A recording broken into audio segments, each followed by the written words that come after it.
આજે બનાસકાંઠા જિલ્લાનો કૃષિ વિભાગ દ્વારા કૃષિ સંવાદ પ્રાકૃતિક ખેતી કરતા લોકો માટે પ્રદર્શન પણ જોઈ શકે, સાથે એની માહિતી પણ મેળવી શકે, ઓછા ખર્ચે ગાય આધારિત ખેતી પણ કરી શકે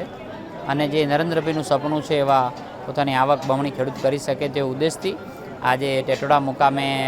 કૃષિ સંવાદ યોજાયો છે. ખૂબ લોકોએ ભાગ લીધો છે. અનેક લોકો પોતાના જીવનમાં કૃષિ ઉત્પાદનમાં પ્રાકૃતિક ખેતી કરીને જે રીતે આવક મેળવી રહ્યા છે તે લોકોના આજે સંવાદ પણ થયો અને સૌથી અગત્યની વાત છે કે આવનારી પેઢી માટે સારી જગ્યા આપીને જશે એવા સંકલ્પ સાથે આજે સૌ ભેગા થયા અને આજે આ સંકલ્પ સાથે છૂટા પણ પડ્યા.